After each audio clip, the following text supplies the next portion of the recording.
So first. Absolutely. And I was like, let's dig it all up. Oh, no. True.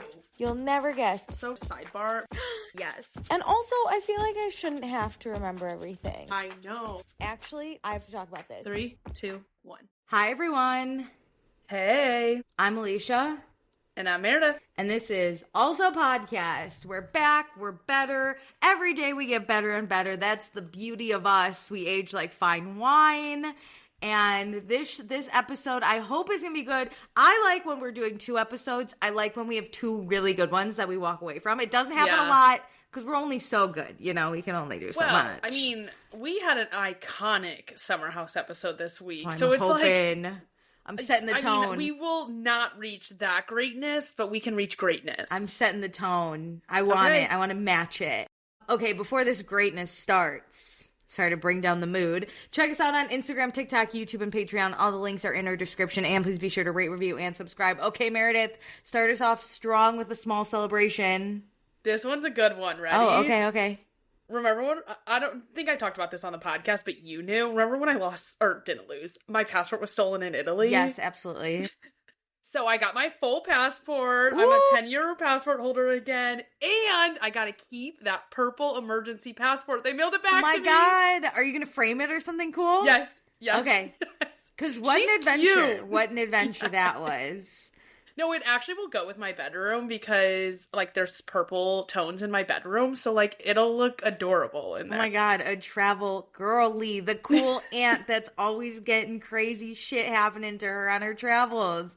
Yes. Incredible. I'm so happy for you. Thank you. Back in action. Now I can travel this year, next year again. Oh my gosh, I love that. And everyone, in case you didn't know, you got to get your passport renewed or else Donald J. Trump's going to be on your passport. Okay, that's only for the DC, like, location I heard, so Terrible. You can't avoid it. Terrible. If you are not close, if DC isn't your location. But yeah, get that done. Everyone renew. Anyways. Everyone renew. Because, like, that's locked in for 10 years. I mean, honestly, it might not matter soon. They might just, like, stop letting us leave the country. I don't know. But either way, I don't want to own anything with Donald J. Trump's face on it. You know what I mean? I actually was so on it about getting my new passport because I was like, you never know when these are going to be rescinded. Like, I should take this seriously. You don't know, and you don't. This man soon is going to put his own face on money or some shit. I can't have. There's nothing in my home that can. I can't see his face in the confines of my home. You know what I mean? No. Unless we're joking about him, in which case that's even hilarious. that too much. I could do a little joke. I could do a little jokey joke. But I'm so happy for you, a passport holder once again. You. What's your small celebration? Okay, I'm going to shout out one of my besties. She's not a listener of the podcast, but that's okay. She had a baby. She had a little baby, and she's so cute. Baby Juliana. I love that. Spelled the Italian way, so she's Jersey at heart. No. They live in Chicago, but you know what I mean. Well, that's also a heavy Italian area. Hey. Oh my God, wait, did I tell you this story? I have to tell you the funniest fucking story. Did I tell you the story of the Southside Italian? No. Oh my God. Okay. Oh no, it was an Irish woman. It doesn't matter. I'm still going to talk about it. So this is giving me Disney Channel original movie. Yeah. So Chicago has a very heavy Irish American population, especially the South Side, right? And my friend in New York, who's originally from the Chicagoland area, he's dating someone from Ireland. So actually Irish, right? So he took her back to Chicago. They hung out with all their friends. And then this girl, I'll shout her out, my friend's girlfriend, Anna, the actual Irishman, she starts talking to another friend's girlfriend. So it's another girl. Yeah. And she's from Chicago. And she's like, oh my God, this random girl, you're Irish. I'm Irish. And Anna's like, oh, cool. Like, what part of Ireland are you, like, from, or your family? And she this Chicago girl was like, what part of Ireland are you from? And Anna goes, the South Side, in her Irish accent. And this girl goes, I'm from South Side too. And Anna goes, how long did you live there? And she goes, I've lived there my whole life. And Anna goes, oh no, crazy that you, like, don't have an accent. And this girl goes, not South Side of Ireland, South Side Chicago. That's where all the Irish live. And Anna goes, okay. Because she's like she's from Ireland. So she's like, okay. And this girl goes, yeah, it's like we are our own Ireland. We're basically other Ireland. And Anna goes, okay. And I thought it was crazy to tell an actual Irish person all of this. I was cracking up. Anyway, that has nothing to do with Italians, but that is a story.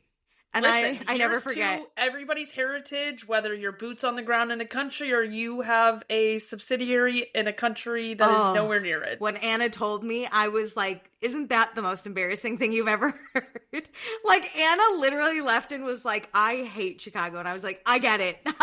If that's your first impression, 100%. I'm so sorry, babe, but there are people who are 10 times more excited about their heritage than even that. That was crazy. So anyway, shout out the Irish, shout out the Italians, Shout out babies. Auntie Alicia mode activated. Oh my gosh, I already was like, I have so many gifts, but I have to hand deliver them. Yeah. Because obviously. Wait, when are you going to meet Juliana? I don't know, because there's that weird point when, outside people can't really meet babies, Totally understand. But, when's your next... you have to fly to Chicago. Yeah. When's your next trip? I'm thinking summer sometime. Okay. And I'm going to bring Juliana a book that I buy all the babies. It's the ABCs of New York City, because, hello. And then you know how people do at baby showers, they're like, write a little something in the book. I always write, I'm like, may you, something along the lines of may you have a sense of adventure, always know you can leave kind of shit. I'm like, I love leave your parents in the suburbs behind, Yep. Go find adventure elsewhere, even if you do want to live in Chicago long term. I'm like, go leave. Find somewhere. Always know the world is your oyster. Get out of there. That's always my message. It's so terrible. But I'm going to do that. I'm going to bring my friend so much wine and tequila and vodka probably. And her husband, I don't know what to bring him. Probably just my presence because he didn't do any work. Why does he need anything? He didn't do any work. No, and her husband. You know what you're going to do? You're going to walk in, take that baby, hand it to him and say, we're hanging out, me and my bestie. I'm going to kiss her on the head and be like, and now... I'm clapped out. No, her husband is very nice. I've known them since college, and they were dating then. He, I don't think, liked me very much because I was quite a bad influence because he didn't really drink. And I did. And she was my roommate. My friend was my roommate. And I said, leave your loser boyfriend behind so we can get drunk. Right? But in the end, that's what makes a good husband. Right? But we were in college. That's a really good point. So then once we graduated, I was like... team him, right? Go in. I love this for her now. But even when I go to their house, I'm like, what's up, dude? And he's like, I think he gets war flashbacks. And then there was even one time I slept over after New Year's. He's a doctor, so he had to work. Oh, very responsible person. Yeah, she asked if I would go to a party with her. So I did. And we obviously got so drunk. So before she was pregnant. And I stayed at their house. And then I walked downstairs to them, sitting on the couch. And I was like, oh, my God, it's like college again. And he out loud was like, oh, my God. And I was like, oh, okay, weirdo. And then I was like, okay, I'll see you soon. And I go in to give him a hug. And he goes, I'm in my pajamas. And I was like, I've literally probably heard you have sex. Shut the fuck up. Relax. So I'm so pumped to show up with so much alcohol and him just be like, of course. He's going to be like, you're breastfeeding. And I'm going to be like, pump and dump, baby. Doesn't matter. Go. Pump and dump, baby. Yeah. Anyway, shout out them, Baby G. I haven't called her that to them yet. I don't know how they feel about that, but listen, it's fine. Once you name a baby, everybody else in the world gets to decide how they're interacting with that baby. I'm going to be so for real. I don't care if you have a nickname off limits, that nickname is now number one in my book. Sure. And they know me. They know I'm going to come in and be hot. And be me. Cool aunt. I'm going to spoil the fuck out of her. Anything she wants. I'm never going to be allowed to babysit. But people should know I'm actually a very good babysitter. You're going to be the person she calls to bail her out of jail one day. And that is no being a supportive aunt. No questions asked. And I won't even tell her dad. Just to fuck with him. Not at all. Anyway, I love them both so much. He does text me on my birthday every year, which makes me think he might like me, but... The bar is in hell. The bar is really low. I said it super low. Anyway, should we get into news? Let's do it. Do you have anything? I have some WNBA news. Okay, let's kick off with that. Should we start sad and work our way up? Okay. All right. Yeah. Okay. I'm prepared. It's preseason. And you know what preseason means? We're getting waived. People are getting waived left, right, and center from these teams. Okay, hold on, because you know me, I'm a timeline girly. So we had the draft. They had whatever roster size, and then do we have to cut it before preseason starts or cut it after preseason? Cut it after preseason. Preseason's a good way. So, but that's a very good question, Meredith. Thank you. So basically the draft happens beginning of April, and then they do training camp. And if you weren't drafted, you can be invited to training camp. Or if you're like someone who hasn't played in the WNBA in a few years, or like maybe has played overseas, you can be invited to training camp, right? They also have most teams have a certain amount of players that like are kind of the stars of the league that they have to have on the roster, right? So what they do is then invite... wait, really quick. Aren't people who are drafted like in the first round guaranteed to like make the cut? Not always. Okay, that might be a different league, but I think sometimes in some drafts you get automatic. You can guess, but spots. No, you could get cut. Okay. And so they have these like permanent people, like your Asia Wilson, Caitlin Clarkson. Even Caitlin isn't like technically grandfathered into it because she's still new. It's like the ones that have played like 5+ years. So then when you're trading teams, it's like, am I guaranteed a spot on this team? It's like, yeah, come over. And there was so much free agency. So all these teams are new. So they're basically saying like, can you play with these players that we definitely have on our team, right? Yeah. Can you play with these players? So they invite a bunch of people to training camp. They have their rookies. And they're trying to build out their teams. And then they do preseason, where that starts like end of April. And they all play like 1 to 2 games. And they're kind of seeing, like, they do their starters, right? And then by the second quarter, it's basically, like, maybe they'll sub out a few starters and bring in, like, some rookies or some training camp. Yeah, they're seeing how you can flow, right? Okay, well, we had some cuts, and I'm very upset about them. There's 2 in particular that I'm broken up about. Remember how I told you about Amaya Battle from Minnesota? Yeah, don't tell me she's already been cut. She got cut. Why couldn't they just let her... A hometown hero. Stay for a while. A hometown hero. A Minnesota kid who played for University of Minnesota. That's where her mom wanted her to go. Before her mom died 2 weeks before she signed with the University of Minnesota. She turned that program around. She just won like the second round with a buzzer beater. She goes to the Lynx and they waived her. That's so disappointing. I'm heartbroken, but I'm hoping another team maybe picks her up or something. Or you can kind of wait a little bit, because by the middle of the season, everyone gets injured, and then they have to be like, we're going to sign them to a 3-game thing. And then a lot of people like maybe prove that they're actually good in games, and Okay. So I'm hoping for Amaya Battle. I'm crushed though. Okay. And then my second one I'm really sad about is, have I told you about Marina Mabry? By chance, is she the one? Sanaya Rivers. Who was in they were like relationship. Yes. Yeah. They were like maybe dating on the same team. And then they have confirmed it many a time. Well, they basically were dating, and then they both said, when you assume things, you make an ass out of yourself. And I was like, I guess I'm the ass because I assumed. And then they spent Valentine's Day together vlogging it, and I was like, where it's like, okay, so am I an ass? No. I got caught again. I'm an ass who was right, at least. I got caught again, I guess. So Marina and Sanaya, right, dating. They were on the same team last year. Then they have the expansion drafts, right? Because they get 2 new teams this year, Toronto and Portland. And each team gets to protect 6 players to not get picked. Marina Mabry, best player on the Connecticut Sun, isn't protected. So That's wild. Obviously gets picked up because she's so good. She goes to Toronto, which is fine. You know what? I kind of prefer when girlfriends play on like different teams because it's like the rivalry of it. It's giving heated rivalry. It gives heated rivalry, and I die. But so Marina goes to Toronto, which I like. I like the coach in Toronto. She used to coach in New York. Like it's good. It's good, solid.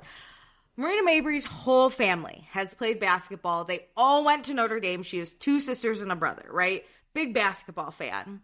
Her younger sister, I believe Dara's younger, but her younger sister, I believe, don't quote me on that, but one of her sisters. Her sister. Hasn't really played in the WNBA, but she plays overseas a lot. She plays overseas. She plays in Australia. Great.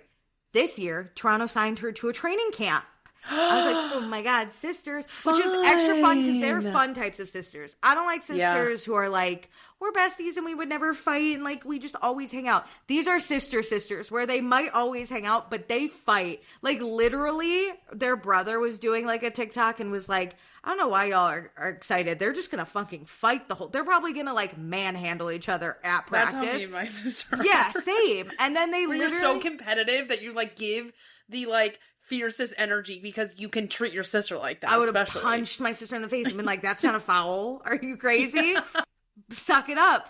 But then they did like an interview after practice and they were both like, I don't know what our brother was talking about. Like, we're not going to fight. We're getting along. And then Marina was like, except when you were like fouling me down there. And Dara's like, oh my God, I wasn't even. Marina's like, that was, and they literally start fighting. And then their brother comes in and was like, oh, Exhibit A. So it was like fun. It was fun banter. But Dara got waived and I'm like so sad. They're also like very New Jersey. Here's the other thing. Marina is known as Crash Out Mabry. Okay. You breathe on her wrong, she's gonna yell at you. She's on the court? Yeah. Oh, she's gonna lose it. Or like in real life too.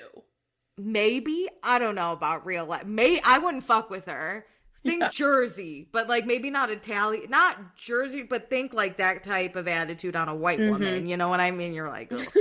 No, but like on the court, if she gets fouled, like she's yelling at the ref, she's yelling at you, she's crashing the fuck out. She has attitude. She's expressive. Expressive. To the point when she was playing in the offseason at Unrivaled, she had a crash out jar and she's like, every time I crash out, I'm going to put in like $5. Then that money's going to go to charity. And they were raising like hundreds of that. Like, because then people would start being like, I think Marina crashed out. And then the question was like, have you ever been on the wrong end of a Marina maybe crash out? And everyone was like, oh my God, yeah. I saw one personally live. It was incredible. Oh my God. She just out of nowhere pushed someone on the at Liberty. An Unrivaled game? No. In New York. New York. Okay. She pushed a fan favorite I don't know why. Because the fan favorite, Maureen Johannes on the New York Liberty, does nothing. She's this quiet French woman who like literally doesn't do anything.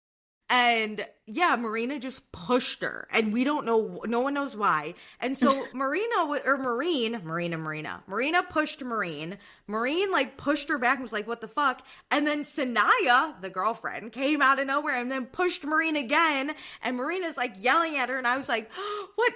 And everyone in the crowd was like, not Maureen Johannes. That was crazy. So Marina's crazy. And I would have loved both the Mabry sisters to crash out because, oh my God, Dara has the same fucking attitude. And I'm very sad that they won't be playing together in Toronto. I'm crushed. That's tough. I'm crushed. Anyway, do you want good news? Or not good news, news? Let's do the not heartbreaking news now. Okay, great. Paige Beckers gave a press conference, right? I think I did see a quote from it about her and her relationship, right? Yeah, she basically sat down and was like, happy to be back. Here's the thing. I'm paraphrasing, but she was basically like, whatever AZ and I, offer to the public, that is what we share. Like, I understand the media needs to ask about it. It's your job, but like, we are not willing to talk about it. We are professionals. We have been doing this a long time. We are not new to it. Okay. Like, stop asking. We are private. We're not going to tell you anything. Right. And I agree. Yeah. Whatever you want to tell us. Right. You're not a Kardashian making money off your relationship. So like, yeah, whatever you want to give us, we'll take. However, I stand by my initial thought where if you just were like more open, people would totally get bored. You know what I mean? I don't think everybody. I don't know about bored. The tweens. Adults, the tweens, me want everything. I wouldn't care as much. I kind of already don't care because they're on the same team, and now I'm like they're playing together. I would care way more if they were on opposite teams because I'd be like they're not hanging out all the time, and now they have to guard each other. That's crazy. I also think it's different, like the levels. If they answer questions from the press and just like give a few breadcrumbs, I think that's easier to just like, give a few of those. But when you like start putting your relationship on social media, it gets hard. It feeds the beast and it gets hungrier and hungrier and hungrier. Yeah. Also, there is something so creepy about, I'm so sorry to the tweens, about how like they get videotaped doing nothing. Like there's videos of them at Target together. There's I video. find people so weird in public. There's video. Like, I get it. We're at a basketball game. Get your camera on them. Sure. But, like, there's videos of them getting ice cream together. And it's like, just let them be. Just text people and be like, I saw them getting ice cream together. They're still dating. You know what I mean? Yeah. There's something weird. But I think people really do think they broke up. So I think there's, like, a lot of... That's what's really fanning the flames. And I think if they just said... Which I think it was implied with Paige being like, we've done this for a long time. Yeah. But man, I think if she just said, we're dating and we're happy and that's the end of it, I think people would just shut the fuck up a lot more. I think it would be less of, like, trying to read into, like, reading between the lines and trying to, like, hunt and investigate yourself. They're not standing next to each other. That would end. You know what I mean? Yeah. And then they could just be like, we'll let you know if we break up. And if we don't, assume we're together. End of it. You know what I mean? But that's what I would do. I'd be like, hey, here's the status. I can't imagine. Wow. I always say, like, I would not want to be famous. I'm okay being known within my, like, niche, like in this pop culture world. I would be okay being known. But I don't want anybody to, have a window inside my real life because I'm happy we don't, like, we talk about our lives, but, like, the content we put out is not our life. We're not making money off our life. Yeah. No. And because you can't ever take it back. And, like, what door do you open up? It's really, really hard to shut it. But, like, I would be okay being known. I don't want the world to know who I am. I don't want everybody to know my first, last name, where I live, like, all this stuff. Yeah, there's something, like, so creepy about that. Because, like, there are other people dating in the league, and it's just not the same. Like, even, like, the player I'm obsessed with, her name's Gabby Williams. I love her. She is dating Maureen Johannes, who got a crash out, owned at her. And Gabby, they never really, like, show their relationship, but they do, like, acknowledge each other, that I think, like, then people are less into it, because people were into it for a while. They were, like, very secretive about it. But now, like, Gabby was in a press conference and she was like, yeah, I was, like, watching this one game with, like, to see my partner play, and, like, I did that. Like, she was just, like, she just naturally kind of drops it.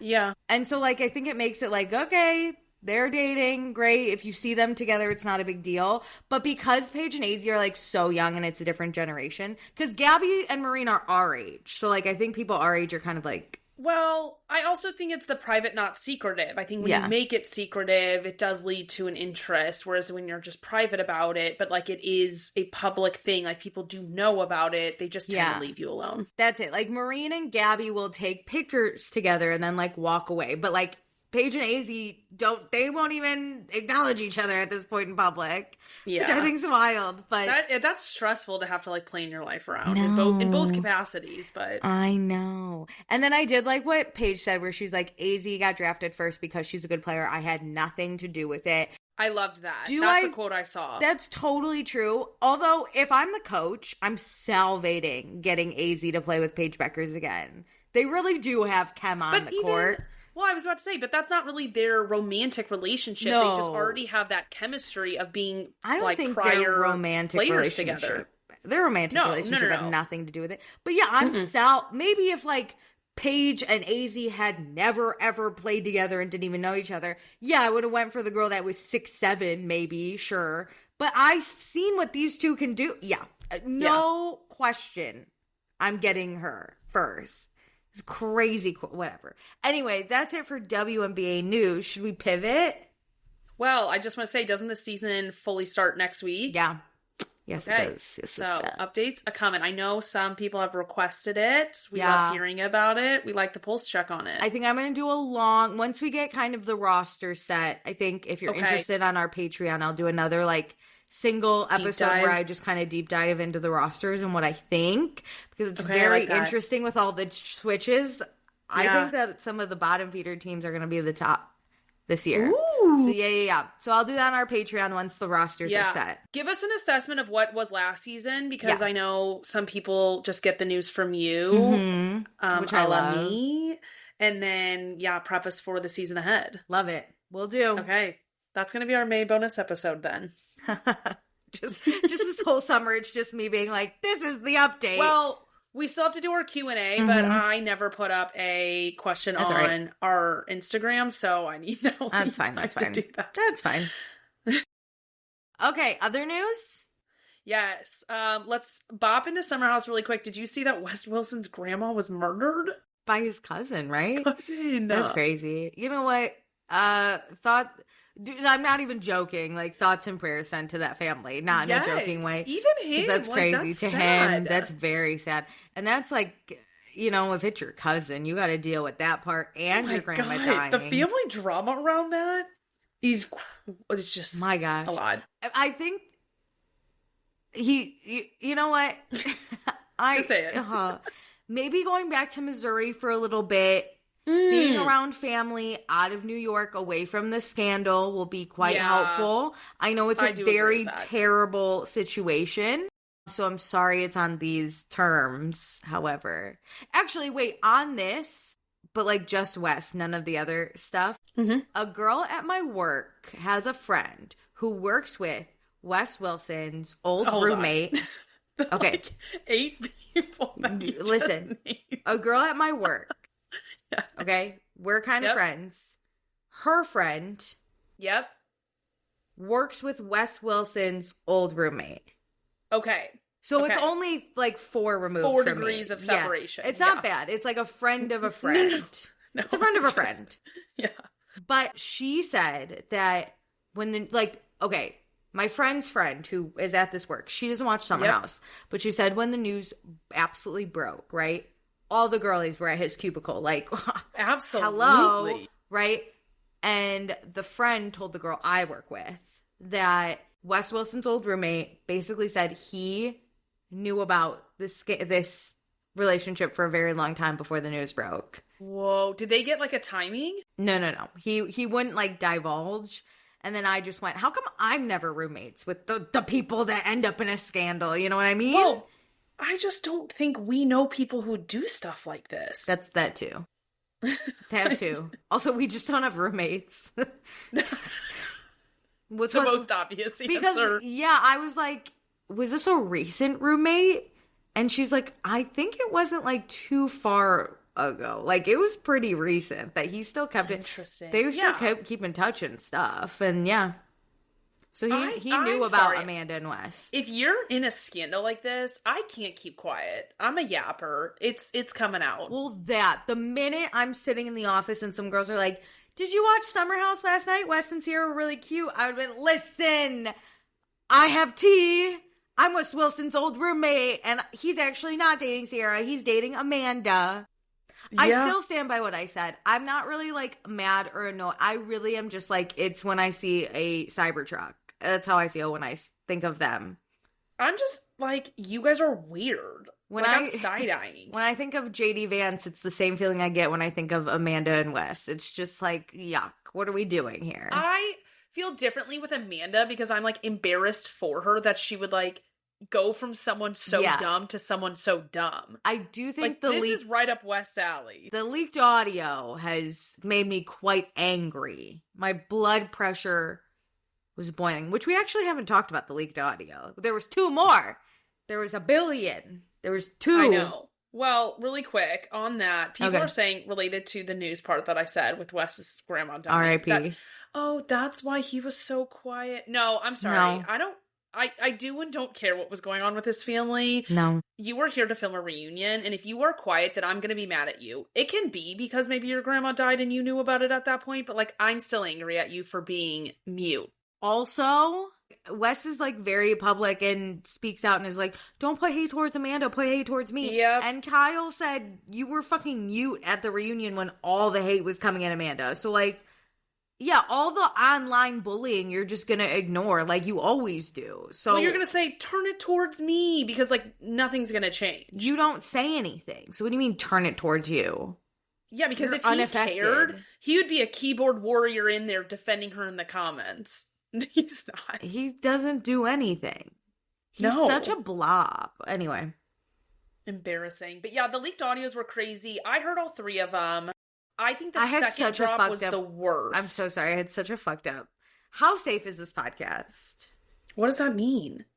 Can I give a fucked up thought? Or you think like it shouldn't be public? You think I'm going to lose my job? Just say it. We can just say it. We can always edit it out. You're not going to want to. When did his grandma die? I heard that she was murdered maybe the night before the reunion, so Whoa. I don't know. I don't know if he knew. But his grandma was alive knowing this scandal happened and then died. That's crazy. That's the last thing she knew about this man. Right? That'd be crazy. That's like also terrible. Wes has got to be feeling so sad about that one. Okay, but I don't know if any of this is actually true. I like read this in like some blogger thing that the cousin murdered her because she was upset. I guess he lived with her and she was like, "You're not doing any chores." And it's like, that's I just cannot believe the world we live in. Men are so useless. Yes. What do you mean you're not? All you have to do, that reminds me of this time. Listen, when my sister was in high school, I still lived at home with my parents. We worked together. That was this era. And I was at the gym and I'm coming back after a work day, after the gym. I get a call from my sister, absolutely in tears, being like, "Mom kicked me out of the house." And I was like, that doesn't sound like, our mom's obsessed with us. I was like, that doesn't sound like mom. She was like, "No, Mom, I'm going to my boyfriend's because Mom kicked me out." And I was like, okay, I'm like almost home. And I walk in, my mom and dad are chilling on the couch, totally fine. And I'm like, "Do you kick Elizabeth out of the house?" And my parents are like, "What are you talking about?" And I was like, "She called. She's like so freaked out that you kicked her out of the house." And my mom goes, "My exact wording was, if you want to live in this house, you have to do your own laundry." Oh my God. And so I called my sister and I was like, "Why don't you just do your own laundry like the rest of us do?" And she was like, "Well, I'm so busy with school." And I was like, "I've been doing my own laundry since I was 12. What are you talking? Just throw your underwear in there and press start. What are you talking about? Do it while you're doing your homework. Like, you can multitask this." She was like, "I just thought Mom would do it. I have no clean underwear." And I was like, "Why would Mom do it? You're 17. Like, you're driving." Yeah, it's hilarious. Time to cut you off, babe. That's similar to this. You're not doing chores? Except my sister didn't murder. Your sister said, "I'm going to leave the house." Yeah. The option is to leave. Yeah. Imagine if my mom said... Huge option. Easy way to go out. "If you want me alive, you have to do your own laundry." My sister was like, "Well, murder." That would have been crazy. Anyway, but men are useless. That's crazy that might be the reason. Wes, I'm so sorry for your loss. That's crazy. That is really sad. I'm sorry you have to deal with this. Yeah, that's not a good situation to deal with. Thoughts and prayers to your family. Yeah. 100%. Sorry about that. Anyway, can we go on? Transitioning. Have you seen the news that Christine Quinn is headed back to Selling Sunset? Can we talk about this? She seems like unwell on House of Villains. I think she likes to play characters. I don't think she actually was unwell. Actually, no. I did see this. Christine said during her press after the season aired that her, I don't know if they're still married, husband, soon to be ex-husband, served her with paperwork that she had to go to court within 30 days, and she was filming during that time. So I think she was just like mentally like not there. I think she was just like thinking about other things. That would make sense, because for those who didn't watch Christine on Selling Sunset, maybe only saw her on House of Villains, I didn't know that Christine on House of Villains. I didn't know who that was. She was like a real villain. The Christine on House of Villains was like a ditz. But I think she did that on purpose. Oh, okay. She was like really annoying. But I am excited. I don't think Chrishell's coming back. I don't think so either. I think that's why they brought Christine back. Listen, I don't like Chrishell. I've talked about this.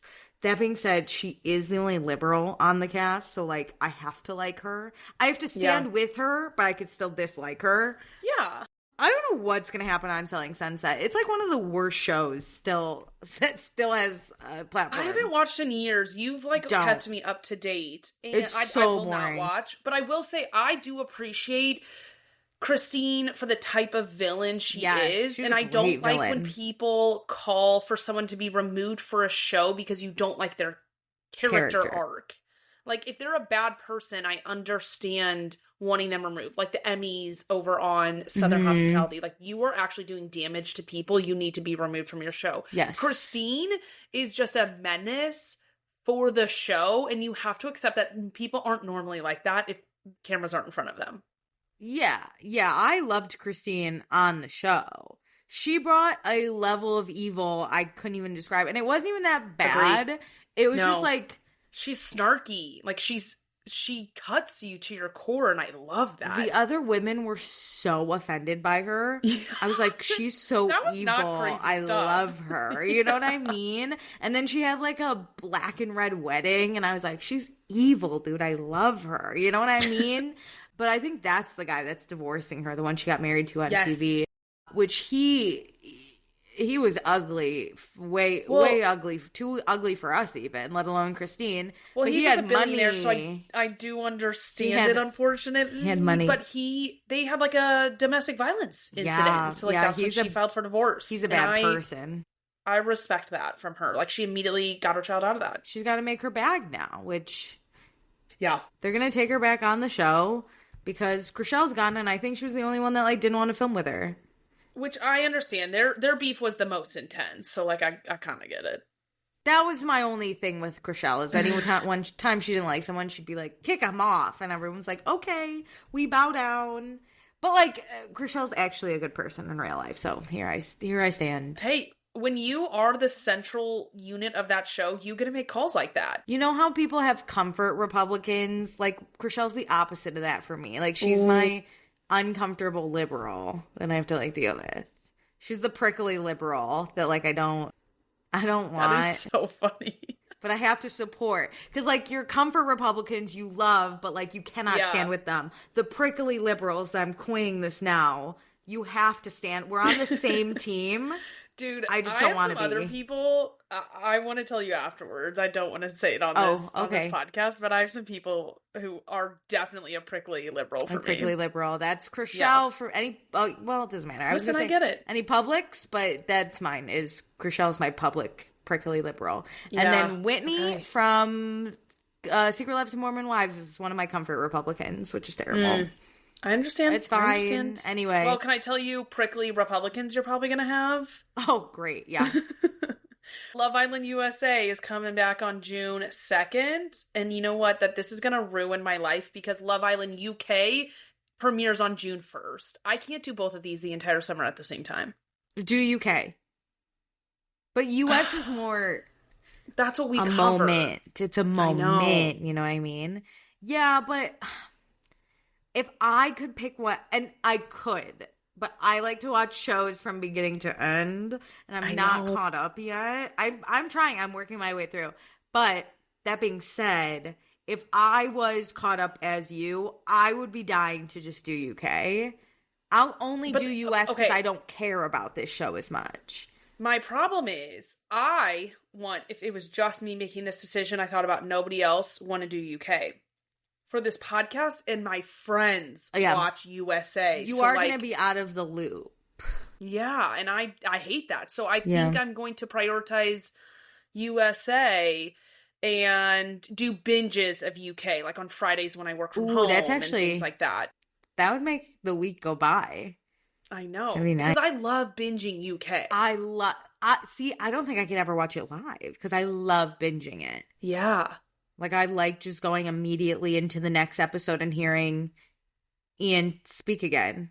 And I weirdly like when I see on social media something fun happened on UK and I need to binge to catch up. Because UK already drops, I think, a week late on Hulu than, like, the UK live version over, like, actually in the UK. So I found a way around it. Like, I know how to legally stream it, but... It's a lot of work to maintain that too. Mm-hmm. So like I would already have to binge kind of UK or like be a little bit behind from the public UK social media world. So maybe that's my strategy. Oof, that's a big one. Yeah, and I know that Love Island US is just going to do a bunch of stupid MAGA Republicans and I got to watch a bunch of terrible people fall in love again. I keep getting, oh my God, at work. I have the Peacock with the commercials, right? And I'm catching up on my Housewives, which is another small celebration. I'm very close to being caught up on Beverly Hills. I'm like so close. Nice. But that being said, I'm caught up on Rhode Island, like very fun. Anyway, I get commercials for Beyond the Villa. And I'm like, why do I want to catch up with these losers? I don't want it. But Alicia, the stuff they put in the commercials is the only good stuff. And then so it's like 45 minutes of bullshit on Beyond the Villa outside of that. I think it's good. So just watch the commercials. I saw a TikTok today that said Pepe is clear of all charges. I didn't even know. I thought I was always on Pepe's side. Like, I don't even know. No, I don't care. I was on... If you can't show me proof... I don't believe you. What am I doing here? What am I doing in a digital here? age like this, we usually get proof so fast of shit. And listen, Love Island US, we should be able to walk in this house and go, when you're introducing yourself, hey, I'm Alicia, I'm 31 and I'm looking for love. I'm a liberal. I'm loving. I'm kind. You should have to drop it in your intro. When they say, describe yourself, be like, I'm a liberal queen. Like, that should be a requirement. You should be required to whatever's on your dating profile do. So when you're like, I'm apolitical, say it with your chest, babe. Say it with your chest. Name, age, and political standing. Affiliation. Yeah. Yep. I'm Alicia, I'm 31, and I'm a liberal from Chicago, Illinois. That... I like it. Hit it. You know? That's what I want to see. Because then, let's make it a real dating show, okay? Let's not do this like... Let's add a little bit of realness. I know it's not. We're on a Love Island Fiji house. Like, I get it. But let's make it a little real. When this liberal girl meets this conservative guy, and she goes, who'd you vote for? And he says, Donald Trump. Or worse, I didn't vote because I didn't like either. And then this girl has to go, yuck, and then walk away. And all the other girls watching can say, it happens to everyone. Don't let them fall in love and then her after be like, you're conservative. Because I don't want that. That's not realistic. Or... have them all be conservative so I can hate them all openly. Well, then it's like the public also knows ahead of time so we can vote how we want to. Also, I mean, I never agree with America's vote, and I know this because I never agree when they're voting things. But on UK, I usually do agree. I didn't in the last episode I watched, but I think I'm off this season. Anyway. That's okay. Not off because I don't like it. Off and I'm not aligning with the Brits for some reason. I never align with America. Let them all be conservative so I already know I'm not going to win the vote. Because it crushes me. The board. It crushes me. That's all right. Well, does Peacock ever listen to us? No. Of course. No, none of the shows do. Of course. Anyway. But yeah, that's all my news. I don't think I have really any other news. I had West Wilson's grandma dying and that was about it. But we talked about it. We talked about it. Rip to her. R.I.P. man. Okay, should we get into reading? Yeah, tell me what you're reading. Okay, remember when I told you about the house in the Cerulean Sea? Yes, going to the new hospital. No, magically gifted orphanage. That's it. Sorry, I was about to say magically gifted children. So like, right. Was spot on with the people. Location not. Yes, you're right. It was so good. It was so a 10 out of 10. Oh my god, I was crying last night reading it. I stayed up late reading it. It was very good. It was very cute. It was one of those magic books where the stakes are high, but it doesn't actually stress you out. Like, there's no war. You know what I mean? It's just like, bad things. It's like almost real life bad things. Okay. I'm spoiling the book. Look at the timestamps for when we get to watching, okay? Okay, so basically this guy Linus, and he's living basically a very depressing corporate life in London, which... hate it. I can relate. Same. And then he's so good at his job that they're like, hey, we're going to send you to this magic orphanage in the Cerulean Sea on this island, so you can tell us if it should stay open or stay closed, basically. And it's very, like, severely magical kids that, like, we can't control. Or, like, we don't know what to do with, kind of thing. And so this guy's like, okay, sounds good. And he gets there, and he goes across, and he meets the headmaster, Arthur. They're gay. They fall in love. Spoiler. Anyway. What? Not right away. It takes a long time because... I did not see that coming. Linus is quite... Well, it's mentioned very early that Linus is gay, and I was like, okay. Oh, it's happening. But he's very professional, so he's not going to cross any lines, right? But he meets Arthur, and then he meets these 6 kids, right? There's Lucy, short for Lucifer. He's the Antichrist. Which, shout out. Listen, as a former Catholic, yeah, hell yeah. These are troubled magical folks. There's Talia, little gnome. Which, have you ever seen a girl gnome? No, not really. She's magic. There's Fee, who's a little like fairy-esque creature. Okay. There's Sal, he's actually not that dangerous. He's just like very scared. And so he shapeshifts into a dog when he's scared. He's like this big guy that's like very scared and like cowers. But if he bites someone in his dog form, they turn into a shapeshifter, which is crazy. So they don't really know what to do with him. That's cool. Mm-hmm. You got to keep him away from the public. There you go. I get that. Because then if he gets scared, he'll bite. Yeah. There's Chauncey. No one really knows what Chauncey is. He just has like eyes. I picture him as like a monster from Monsters Inc. with like the eyes sticking up, and he's part jellyfish, they think, but they don't know. So I know. No, it sounds really silly. It does. It does sound really silly. I just wasn't ready for the part jellyfish. It sounds really silly. But he just wants to be a bellhop. But he looks like a monster so that he can never be a bellhop. It's very cute. It really is giving Monsters Inc. Yes. And then there's Theodore, and he's a wyvern, which those are going extinct. So basically that's why they're all here. They're this merry band of misfits. And basically, they're skeptical of Linus immediately because they're like, are you going to shut down our home? And Linus is like, I guess we'll see, because he's here for business. He's serious. Yep. He's here to make sure, but he's kind of a good guy because he's like, I want to just make sure the children are safe, right? Okay. But he's scared, particularly of the Antichrist. He's like, 100% agree. Oh, I'm more scared of the shape-shifting dog that's going to turn me into a shapeshifter. Yeah, I mean, you just don't know.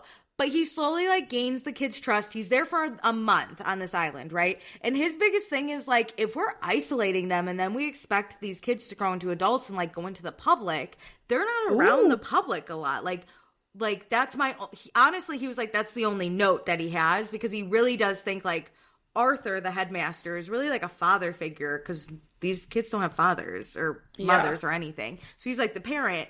And so Linus's big thing is like, we have to bring them in the public. So they bring them to this village and he firsthand sees like the discrimination that these kids like deal with. And he feels really sad, but the kids are like, no, Arthur told us like, you can't change the minds of many. You have to start with the few and like words can hurt, but like, it's okay. We're used to it. And like, we know we have love with Arthur. And so Linus is like, oh my God, he's a hottie, but it like, obviously I'm very much higher ending it, but it's very cute. He like makes real relationships with like all these kids and it was like really cute. I was crying last night because then Linus is like, okay, it's my last night. I gotta go do my report and like go back to my life. And Arthur's like, stay here. And the kids are like, do you really have to leave? And Linus is like, I have a job to do. And I was like, damn it, Linus. And so he has to stay, right? He leaves. No, I know. But he comes back. And he presents his finding to the ministry. Makes sense.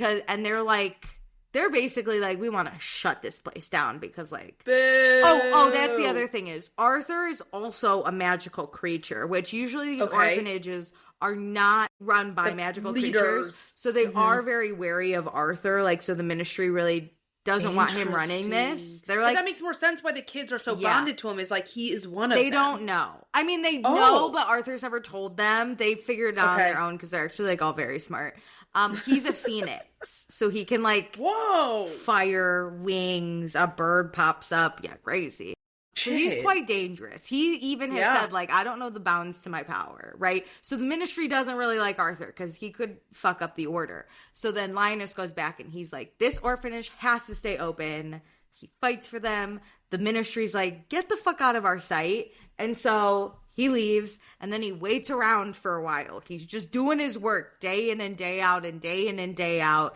And then I'm like, Linus, what's the holdup? But then he gets the news that the orphanage will stay open. So then he steals a bunch of files and goes back to the orphanage, right? And the kids are like, you fucking left. What are you doing back here? And Arthur, too, is like, I asked you to stay. And you, obviously. And Linus has to do this big public apology to them all. And he's like, I'm sorry. And then they're like, fine, but all the kids are like, but you have to do all this stuff for us. And he's like, I would love to. Oh my God. Like, the gnome is like, you have to help me in my garden for 2 hours a day. And Linus is like, done, or whatever. And then Arthur comes over and he's like, because one of the reasons Linus gave that he couldn't stay was because there's other kids that need him to advocate for them, because he really does love his work. So Arthur was like, are you sure this is what you want? And Linus is like, I stole a bunch of files, so I'm still going to save them.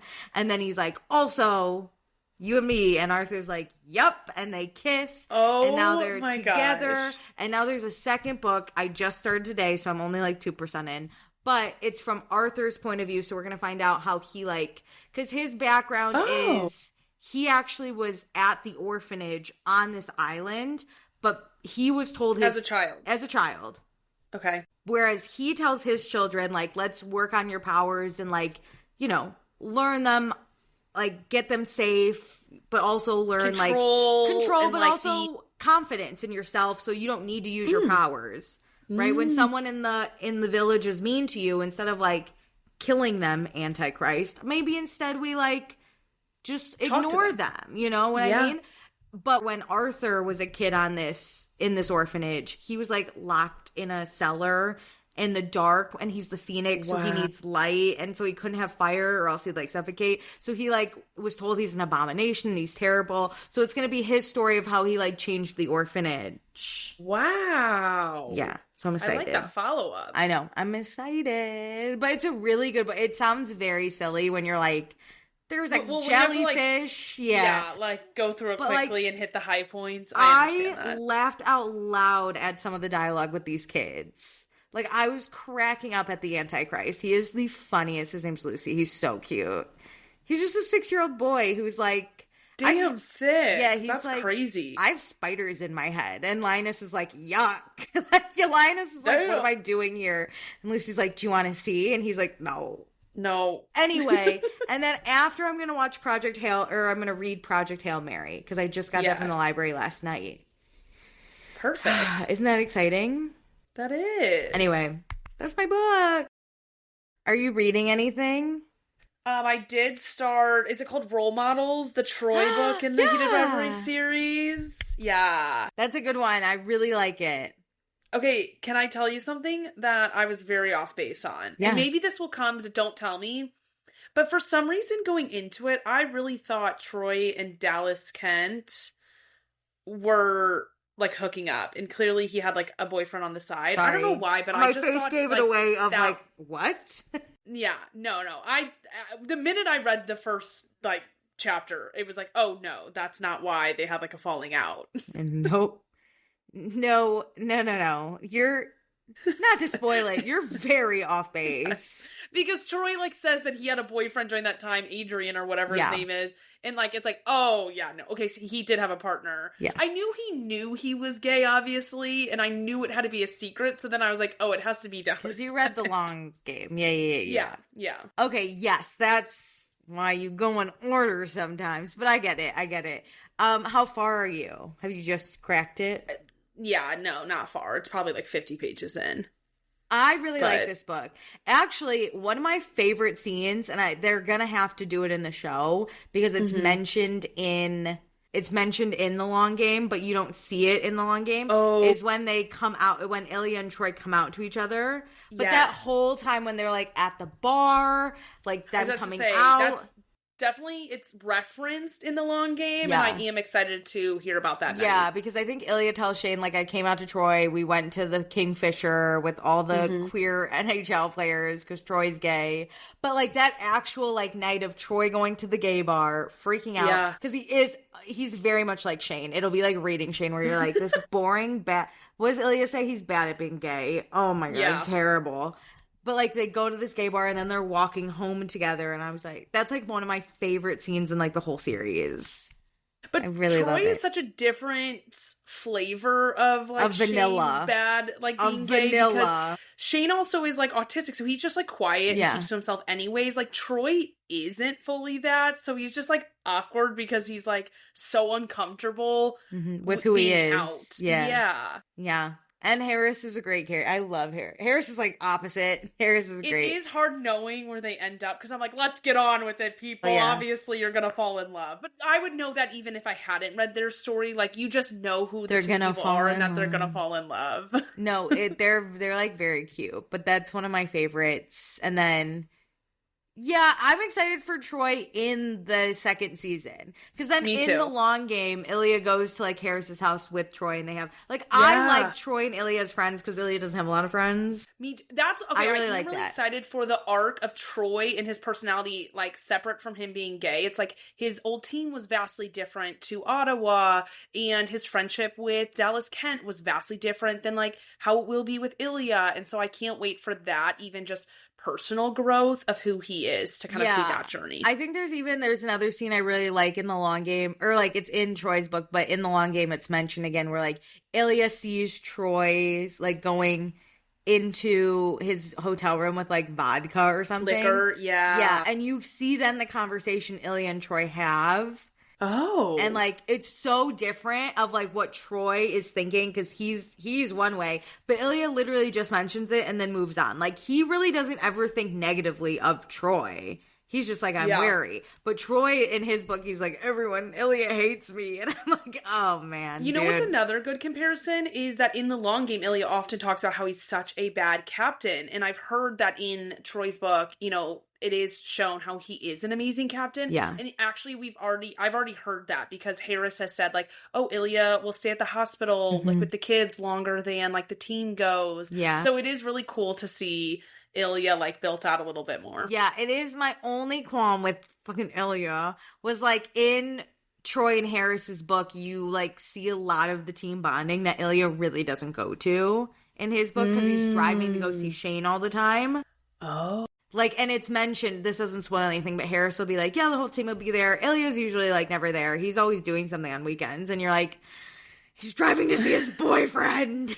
Yeah, but hear me out. In the third book for Heated Rivalry, like they're, you know, Shane and Ilya's books, I wonder if we'll get to see them interact with the team more because now Shane will be in Ottawa. Yeah, it'll be great. I am interested though, because like, I know they don't think about this. Obviously, this is going to be fine, but like, a lot of these people are Troy's or Ilya's friends, right? And he opens up to them at some point and like tells them that he's dating, or they find out he's dating Shane and like whatever. And so these are like his friends. I know Shane's gonna like integrate very well, but I'm interested to see like, are they a package deal? Like how are their individual relationships? Because I still hope like Troy and Ilya kind of have like this really good friendship because I really do like that. I haven't thought about that dynamic of, like, this is Ilya's team, and these are his friendships, and Shane is coming in not just as a team member, but, like, as Ilya's husband, and so it's different than them hiding and, like, Shane joining the team, and then, like Shane being introduced just as a teammate at first. Yeah, because, like Hayden and JJ will always be like Shane's friends who just like accept Ilya and like also are kind of friends with him. But now this is like a different environment. And like I said, I don't think Ilya would be like jealous and be like, no, Shane, you can't have my friends. But it like I still want Ilya to be like, I'm gonna go sit at the bar with just Troy. See, I think it'll be the opposite. I think Ilya will want him to be best friends with like all of his friends, and that's not who Shane is. So I think that dynamic is what will play out. Is like Shane's not the person to be best friends with everybody. Like he was close with Hayden and JJ, and that's really it on his team. Yeah, I'm like quite interested, but also like I wonder what the conflict's gonna be in the third book. Yeah. I always love an injury, though. You know that plane crash? I was living for that. I was like... You're so right. I do need something, like, insane I loved when... This is so bad. But I think it moves the story in a way. It forces the character's hands, which I like. When Shane got hit on that ice, it forced Ilya to kind of be like... I have to end this because I feel too much. You know, it forced the hand. When the plane almost went down, it caused Shane to be like, I don't give a shit if people know. We got to live our lives in the open because I love you, you know? Force the hands. They're obviously going to win a Stanley Cup together. Oh, we already know, but I don't care. I kind of need them to nod in the main story of them like initially, like when Shane joins the team, I don't want them to win that Stanley Cup. I think it'll take season. a few years, but I hope it's like in the epilogue, and it's like, and then like the next 2 years, the epilogue is them at like 90 being like, look at all our Stanley Cups we won with Ottawa. Okay, this is what's hard is like, I don't want in Unrivaled them to like have kids. I want it to just be that season where they're playing together for the first time, or like maybe the first 2 seasons, but like, do they have kids? Like, there's just like so many thoughts that I have about their life because this fandom is a prison and everybody plays it out in their Sims versions. And so like, I can't stop asking these questions. Do you think Shane will get pregnant in the third? I'm just kidding. My dream. But like, I really wonder what the conflict will be, because like, will the conflict be that Shane is not captain and maybe he is a little jealous? Like, and I can't imagine that because they love each other so much, but like there still should be this competitive, there is still, I think, this competitiveness. Even like outside of the captain, it's that they play the same position. So they're on different lines. So Shane's in the second line. So like that's also a downgrade. He's always played on the first line. Like he's not going to be a starter. Yeah, I just wonder like how is that going to go? Or is it going to be team dynamics where like I said, like, Ilya maybe is like, these are my friends. Like, I'm going to go hang out with just Troy. Like, you can't come. Or is he like, Shane, if you're not coming, what are we doing here? You know what I mean? Like, maybe there will be some conflict with their friendships at first because, like, Ilya's going to spend all of his time with Shane. So then the friendships falter a little bit. And then it's like figuring out how do you be friends, teammates, partners within this world together. If the conflict is them like, just not agreeing on when to have kids, I'm going to be so pissed. I don't know, though. I don't know. I don't want kids to actually be in it. I want that in, like, an epilogue just dropped that, like, you know, they had 2 kids and they love to, you know, take their daughter to hockey talk about practice. it if Ilya's like, I want a kid, and Shane's like, no, and they're like, well, now we're fighting. Or That's is it true, really 'cause going to they're be 30 now? Is it really going to be like Ilya's depression hits hard? I don't know. No, because in the end of the long game, he's on medication and he's doing much better. You could still have downs, though. That's true. That's true. That's true. I don't know. Maybe he stops taking the medication for something. Maybe he gets triggered. I don't know. Oh, we'll see. I don't know. We're going to write our own fan fiction at this point. Anyway, what are you watching? Let's change the subject. Okay, I know you watched a little bit of it because we chatted in our own DMs, but I've been watching and finished Vanderpump Villa. Did you watch the whole thing? No. I didn't watch it. What did you watch? Nothing. The TikTok. You didn't watch any of it? No. Oh. I sent you that Hayden clip, and is that what his name is? Yeah, and you were like, I think I'm going to watch it. And I was like, yeah, I really like him. I might. And I never did. Oh, I thought you said he, like, got you to watch it, too. No, but either he got way, me interested. He is everything. Like, protect that man and have him on my TV for the rest of the life because he gives iconic lines. Obviously, that's the video we saw. But he is the perfect amount of sass doing his job. So it's like the job factor is fascinating to me. Okay. And then like he gets the upgrade to being a butler. He was like a housekeeper prior and he's a housekeeper in the first episode. And the butler like just walks out on before the first group even comes. Like he just is like, I can't deal with this and leaves. And so then Lisa's like, Hayden, I think you should be the butler. And he's like, me? Which is so funny that they're just like, hey, random housekeeper, be the butler. Incredible. He has no training. How does he do? But he's so fun. And then he does well. I mean, ish. Like, he's clearly not like a formally trained butler. Like, he's just there to like... Who is nowadays, you know? Well, I think the first guy, it seemed like he didn't know what he was supposed to do. But Hayden also is really close with Hannah, which is Marciano's ex. And Marciano and Hannah have this very up and down relationship. It's like it's what ruins the season for me, to be honest. But like Hayden is like very invested because he's so close with Hannah. But anytime Hannah is fighting with Marciano, then she like targets her anger at him and at other people. At like Hayden? The staff. Yeah, at Hayden and like 2 other girls who are on the cast. And so they're like, whoa, like, why are you screaming at me now? Like, this is not fair. So they all are like, I don't want to be friends anymore. And of course that makes Hannah like spiral even more and get more angry. And they're like, no, I'm not joking. Like, do not come talk to me about Marciano. Do not rage at me. Do not come talk to me about anything. And it's just like wild. And I always think about like, when is it right for people to have boundaries in friendships? Or when are you like supposed to be a friend? But this got to the point where it's like, no, I respect you stepping away because like that girl is destroying you. Is she upset when they step away? Like, Yeah. But But does then she get it? calls them not loyal friends. No, she does not understand it at all. She pulls people into the drama, not just Vince. Like, she gets people involved in her and Marciano's fights. And it's like, okay, I don't need Marciano yelling at me now. Like, this is crazy. Hannah will come vent to them and say, he's a piece of trash, whatever. Then she'll sleep with him.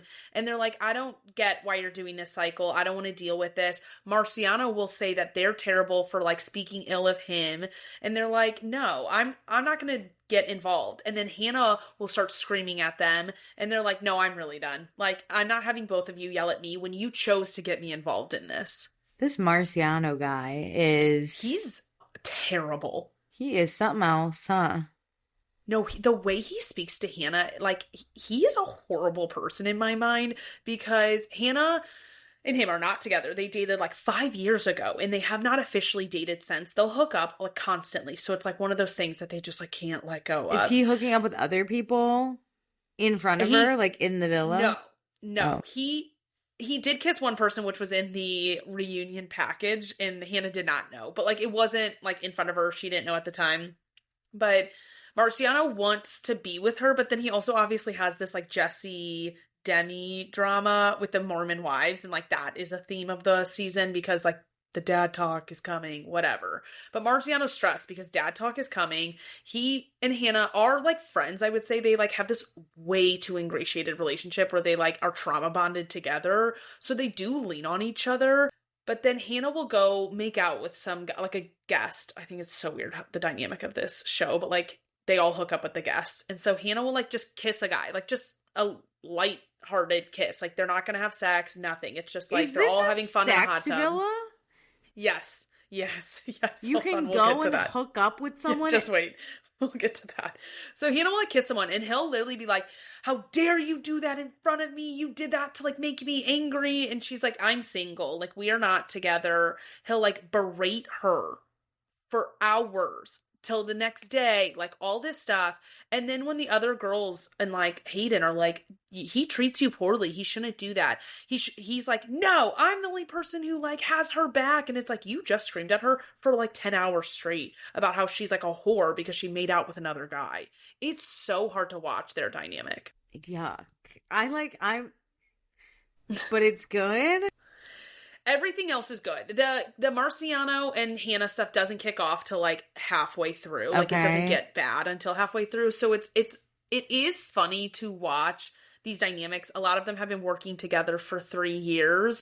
There is some history there that's interesting. Like they do have to do these jobs. And so there's like the work. It reminds me of Below Deck. You know, you're annoyed with people as you're working together. The chef hates the lead events girl who's like, they always put in these really nice parties, like more than Below Deck, because they obviously have like access and resources. Yeah. They're not in the middle of the sea. Yes. And so one girl is like leading the events team. And so like they're putting together really nice dinners, themed parties, all this stuff. And the chef hates her. Like he does not like her because she got the bonus last summer. There's this structure where it's like Below Deck, but there's a bonus you're fighting for. So you want to do really good at your job to get like $50K. Wow. It's worth it to like really do your job and do it well. And so the chef's mad that girl got it last year and he doesn't think she works hard. And so he just like, he hates that woman. And it's like hilarious to watch these work dynamics while they're all hooking up with each other, the cast and the guests. So like that's causing drama. So it is a sex villa. Like you could just... Oh, yeah. Can you imagine if like Kate Chastain like was sleeping in one of the guest rooms at night and then getting up to do her job? That's why it's not permitted on yachts. You're not allowed to do it or you get fired. Yes. Because it messes everything fucking up. Yes, it's weird because like they literally go from group one is actually the group one doesn't matter because it's like Lisa's nephew, but like the second group is like the challenge group. They're maniacs. They drink them out of beer. I saw a clip. What happened? Few hours. What happened with Olivia and Theo? I got the aftermath of Lisa yelling at them, but I didn't get what happened. I'll tell you why, but they are like, that group are maniacs. So they're hammered. And when the staff gets off work, like at 10 p.m., they're done working, they can hang out with the guests. They drink with the guests. They clock out? Kind of. Like they still have to serve them at the bar. Like the bartenders still have to like make drinks and stuff like that because, you know, that's the piece. But they're not cleaning, they're not, like putting together dinners, and the chef isn't cooking. So like they're just all generally hanging out in the common areas with the guests. They're hooking up with the guests. They're like fighting with the guests sometimes, although they're not really allowed to fight with the guests. If they do that, like they have to not get angry and yell at them. Like Marciano has to sit there once and just get yelled at. And he's like, I can't yell back because like it's a guest. That I like about Below Deck, where like you never really clock out. Mm-hmm. Even when you go to bed, if the guests... And you don't party with the guests. You don't party you're not allowed to drink or else you get fired. Yes. Because... It's a bit much. It does rev up the drama really fast. Yes, of course. No, of course. But it's like, that'd be cool. That'd be really weird. Okay. Yeah. Okay. I don't love the concept, but I get it. I get it for the drama. I get it.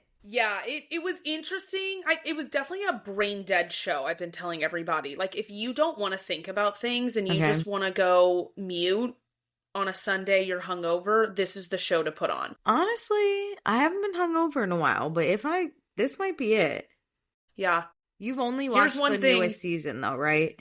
Yes, I've only watched the new season. I don't know the rules. I think the rules have slightly changed on like the hooking up with guests or something. Since Lisa said we need more numbers. You can hook up with the guests. Yes. But the challenge crew, this was the drama, is that they got hammered. Like I said, they drank the villa out of beer within like 12 hours. They're just maniacs in general. And so Theo goes to bed, turns the tub on because he wants white noise, and overflows the bathtub for 10 hours. 10 hours, Alicia. He's such a moron. And Lisa is like, this Isn't Olivia house, pregnant? She's pregnant. They're there for like a baby shower. So she's not drinking. Like, she is embarrassed. She's so upset with him. Are they in the same bed? They are. Did she hear the tub? Not that it's her fault. I don't know. I don't understand how this happens. If I was sober and heard the tub, I might be like, I know. Hey, man, But I wonder if she thought he turned on like a white noise machine. Maybe. You know, like because your apparently phone. They use one at home. Like your phone can just play white noise. Yes, and normally that's what they do. He tried to say that he needed real water, and Olivia in her interview goes, he's never done this in his life. Like, he's trying to like get out of this by saying like, okay, so he overflowed this old ass villa. Yes, and Lisa's like, this house survived 2 world wars, and it can't survive you people. She gathers them all for a meeting. I saw the meeting, is like, get your shit together. Like, stop being maniacs, stop being so drunk, and you better fucking respect my house. And they do shape up. They're like, oh, okay. Was there other fighting, or was it just kind of that? That was the biggest issue. There was like in the hot tub after the crew was like off work. There, like, some people were talking, and I think Devin gets very upset because his girlfriend is talking to Michelle from Survivor. And that's crazy. Yeah. And I forget who the guy who was talking to her. He's like, I'm literally just talking to her because they have to talk to guests. They have to like entertain them socially. Like, that is a part of it. Like, Lisa yells at one girl and is like, you never talk to the guests. They don't know who you are. Like, step it up. Mm-hmm. And so like, they are expected to talk to these people. They can't just like go, like, do work, go to their room. Like, they have to socialize with the guests because I think they want this drama.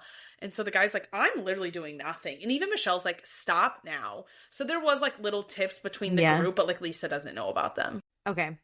Shout out. Yeah, what a weird challenge couple. Devin and Michelle. Didn't see that one coming, but...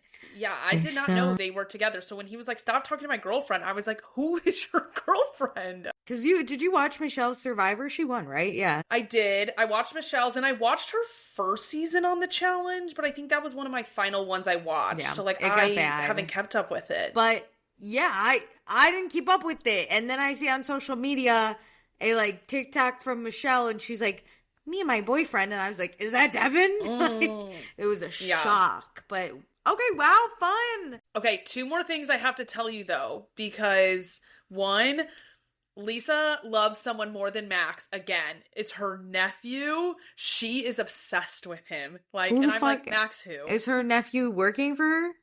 No, he lives in the UK, is on a show called Made in Chelsea, and so his group of friends came because his girlfriend was pregnant. And our fiance, they were already engaged before they got pregnant, but they come to visit Lisa because their house is in England this year. Oh my God, Max just keeps getting fucking demoted, man. He just can't get love. He can't be loved by this woman. And then what is a moment with Stassi and Lisa without some Sheena Shea slander? Okay, what is this? I couldn't pick up enough. What did they say? Okay. This is why it's happening. They didn't say this on the show, I don't really think, but I know because I was boots on the ground doing this. When Sheena's book came out, they were filming this show. Okay. So, like, the book comes out and all those headlines are coming out and they're in England filming this.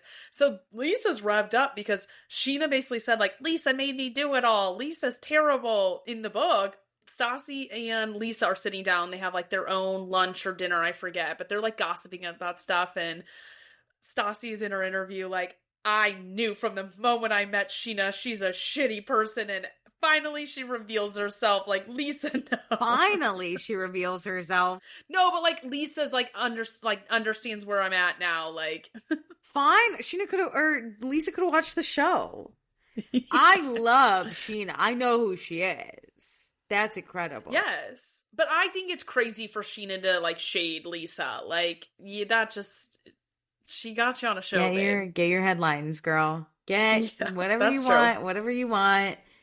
Go off. Oh, man. Sheena Shea haunts us. Dad Talk was there, and that was brutal to watch. They're such losers, to be honest. And Jordan is so slimy in it. I will say everybody should go watch that episode because, like, Jordan thinks so highly of himself. And when he's, like, big manning it and he's talking to Marciano, he thinks he's, like, so cool. And it's just like, you have never looked more like a loser in your life. Yeah. Yuck. I hate him. Like, he's such an ick to me as a person. Yes. And it's even worse. He had to have, like, some Botox or something done because, you know, like, the Matt Gaetz eyebrow, like, I just felt like he looked going up. Yeah, he just, like, looked a little, like, funky. I'm Jordan. He's like, how dare you talk to my wife? Marciano, you never fucked her. Yuck. Okay. Yeah. Awesome. Okay, maybe I'll get really drunk one day and then be hungover. You should. And the reunion was pretty stellar for their chaos. It was just like 50 minutes Who of hosted? Just Stassi, which I think isn't fair because, like, she lives there and is a guest, and, like, then for her to be hosting your reunion, like, she is gonna have a lot of bias in there. Do her kids live there? They are not a focal point of the show, but, like, if they're in a scene, like, as they're leaving, as they're coming, like, they are there. There is one scene, because what happens is, like, the episode goes, the credits roll, and then they give you actually, like, a really fun tidbit at the end, and I always love when shows do that, because it's obviously, like, a funny moment that doesn't matter. Apparently, Lisa always does a tea party with her grandson in Hartford now, and so it's, like, a really cute moment where she's talking to them, and she's like, are you guys, like, dating? Which is, like, so weird to ask, like, 7-year-olds, but Hartford's like, no. They're both like, no. Like, I'm not dating her. Which is cute. Oh. Well, did you see Stassi's getting a house of Stassi? Is that going to be similar to Villa? No. And they teed it up in Vanderpump Villa, and it kind of pisses me off because this has just become so fake. So, Stassi's sister, Georgie, mm-hmm. I don't know if you, like, followed this on Stassi's social media. Like, she got married, like, 2-3 years ago. Georgie is now divorced from that man. And so the premise of Georgie coming to the villa for this season was, this is like a divorce party for her. Like, this will be great. And then Beau's sister, Georgia, lives in Italy. And so she came as well. So those two visit. And on their visit, they decide they're booking flights back to LA and they're going to move in with Stassi and Beau. And Stassi's like, how fucking dare you do this to me? And, like, without consulting me. I already knew the premise of Stassi's show, House of Stassi, and so, like, already knowing that the premise is that they move in just felt weird to me, that then, like, that was the order of operations of how I found this out, because then it feels very staged, like they're just having this big blow-up fight to then tee off the show. The fact that Stassi's like, how dare you do this? Roll the credits for my new show. Like, yes, you knew. We're filming it. And the reunion did that again. I'm like, stop. Like, stop pushing this so hard, where at the very end, Lisa's like, and where did that conversation end up, Stassi? She's like... And Stassi's like, well... No, she literally looks into the camera. She goes, well, you're going to have to find out on my new show, House of Stassi. Absolute fucking yuck, dude. Like, Stassi would not normally do this. It's weird. Oh my God, when did this become, like, so fucking cheese like that?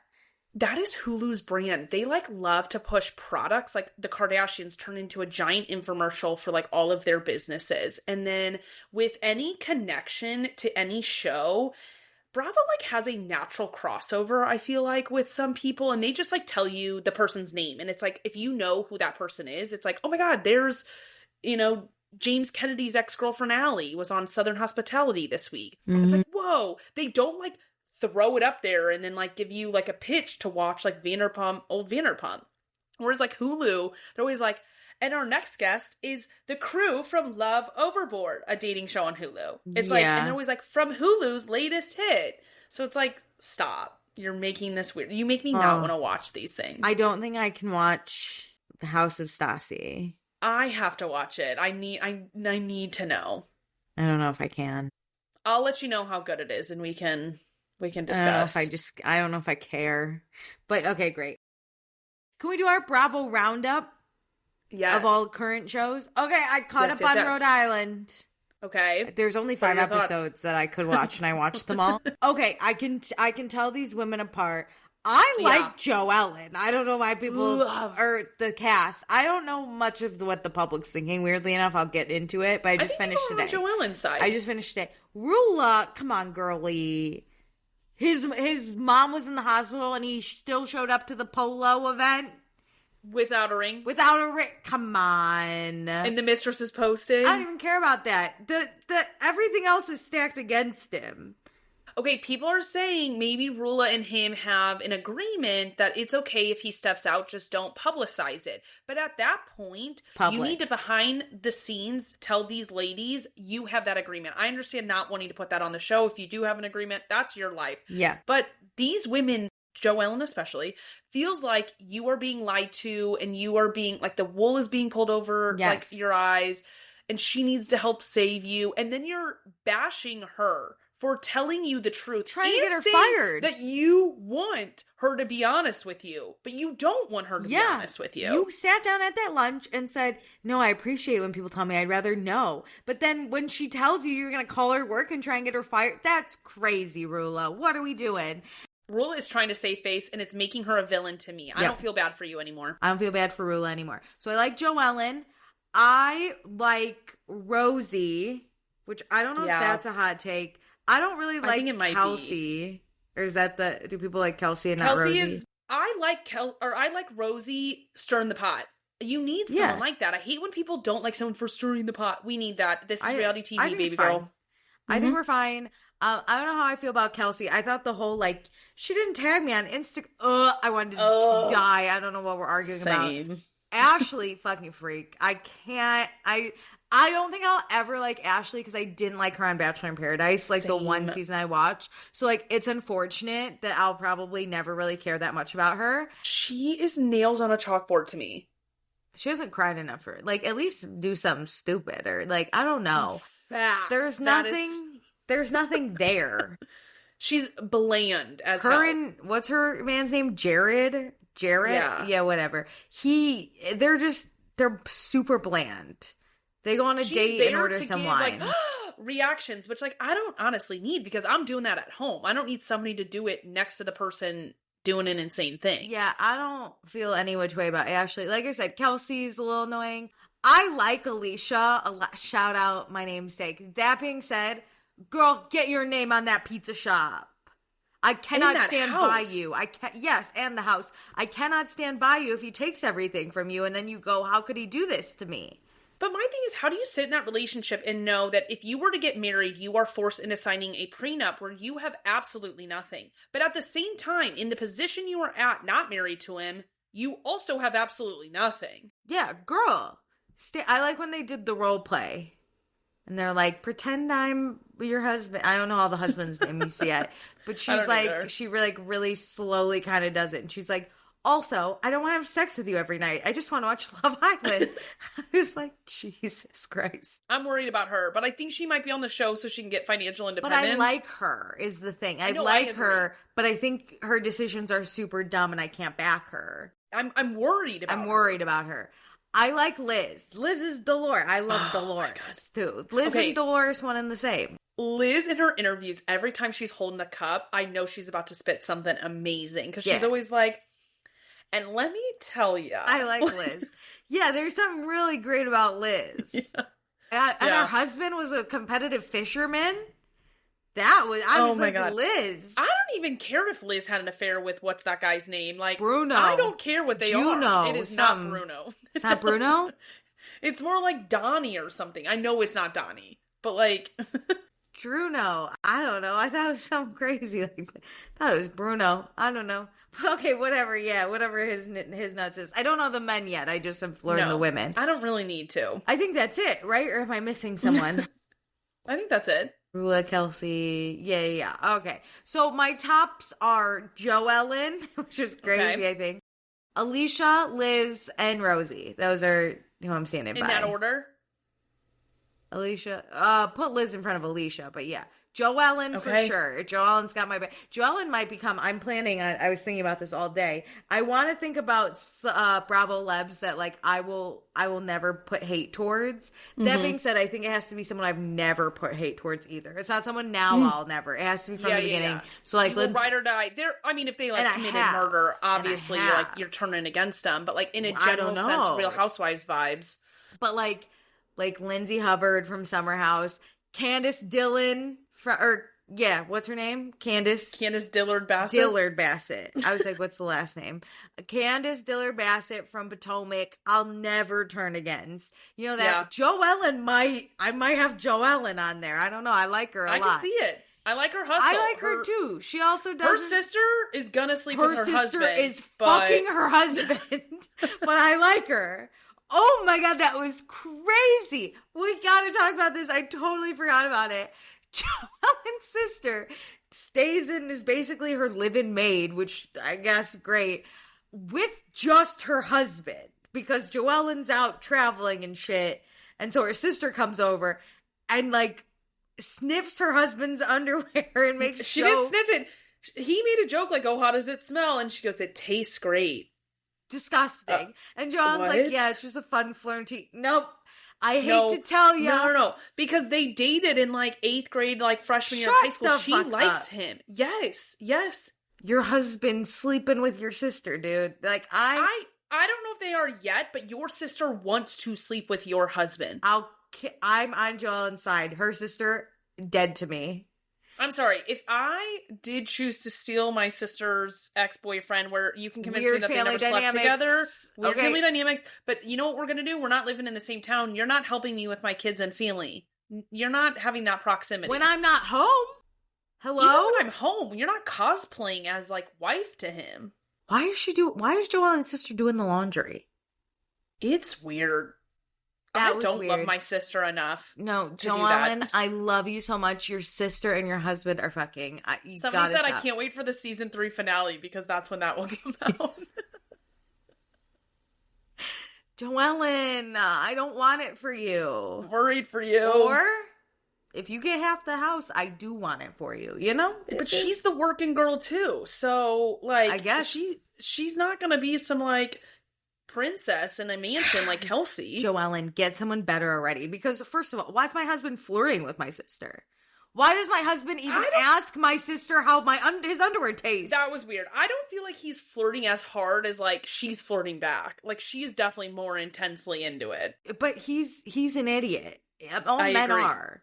Especially he wants her to do his laundry, so he's just like, if you're gonna flirt with me, I'll take the laundry. If Joellen's out working long enough and traveling, and there's someone willing, he's probably just gonna do it because men suck.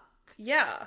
Oh, Joellen. Yeah, I forgot about that. I was like literally at my desk going, I had to rewind to be like, that's her sister? And then I was like, well, also, weird family dynamics. Never catch me making any sexual innuendos towards that was the worst way I could have said that word.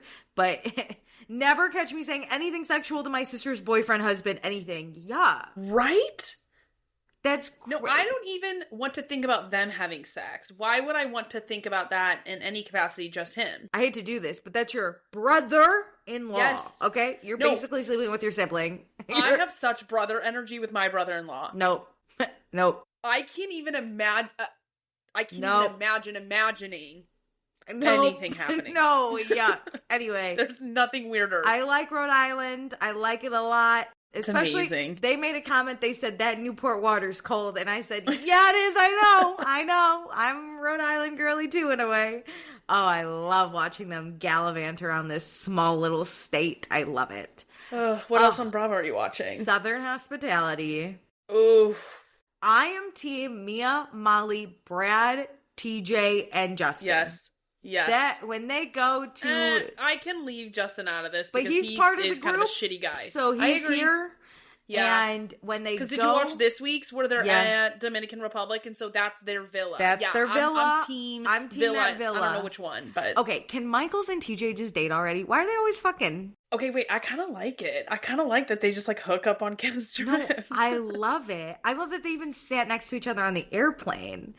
No, like, I love it. But okay, we can keep going as long as there's no feelings on either side. Or else, I don't think there really are. You don't think TJ has feelings? Just hookups. You don't think TJ has feelings? Kind of does. Like, he likes him, but I don't. I think he knows like nothing's gonna happen.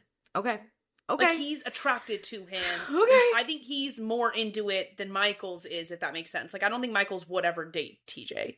Okay, I'm just getting a little nervous. Yeah. Emmy is still a side. Dude, I can't. Her and Lake, can we bully them off my screen? Like, what do I gotta do? I'm willing to separate Lake and Emmy because Emmy is so bad this episode alone. Like, I am about to pull a receipt, TikTok video about this because mentally ill, dude. She's at this dinner like, where'd you get that outfit?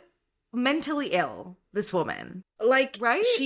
She's blind because she cannot read the room. Also, the fact that Michaels tried to really, like, get to her and be like, because Emmy's mad that Michaels doesn't have her back, and Michaels is like, here is why I don't have your back and why you will never understand, and I have had your back for many of years, and, like, this one situation is when that's the straw. Turn against me? And she's like, I checked in with one other black person and they said I was valid. And I was like, girl.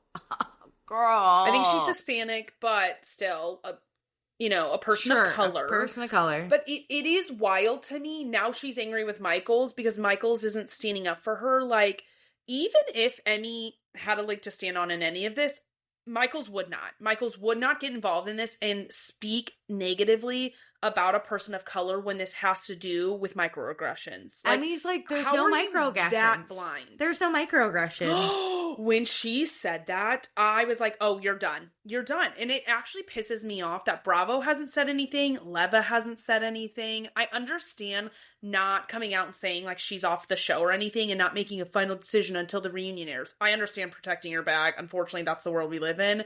But I find it wild Leva hasn't said anything. That's great. As a person of color with a black husband and black children, what do we? Come on. Yep. But even like black employees, like she is a person of color, and how are you not protecting your employees who are double employees to you? You own a restaurant that they work at, and they are on your TV show. This is not just like, it is terrible that if in the restaurant Emmy were to say this stuff, and like Brad would to experience it. That is terrible just on its own. This is such a heightened level because she is now slandering his name to the entire country. Yeah. Which it's like something else. And like, it's not even like Emmy's a good villain. Like, she's just a terrible person. Get her off the screen. Your show will honestly probably do better. There's plenty of drama without her. There's so much drama. Also, Joe Bradley, fucking idiot, dude. No, I hate that man. You cannot convince me Maddie really loves him. I'm sorry, you cannot do it. I don't get it. He is such a man baby. He's a moron. He forgot her pirate outfit they're literally going to her pirate birthday, and he forgot her pirate costume in the car. And she's like, his one job. Excuse me? For the party she didn't want. Yeah. Which, okay, yeah. That happens. For a second, I was like, how is he to know? All of her friends, though, are like, Maddie's going to hate this. That's when I was like, all right. You don't know her. You don't listen to her. Also, you're doing a booze cruise for someone who's sober. Which Maddie can party. But why are we going on like her party? Yeah, why are we going on a booze cruise? She is okay being in spaces with alcohol, but this is supposed to be about her. So let's do a sober activity or something. You know what I mean? Let's go to Carl's Soft Bar. I've never been more excited to go to that. That's a perfect thing. Yeah, but I will say Maddie's a really good friend. The way she like got Michaels away from the dinner when he was like upset.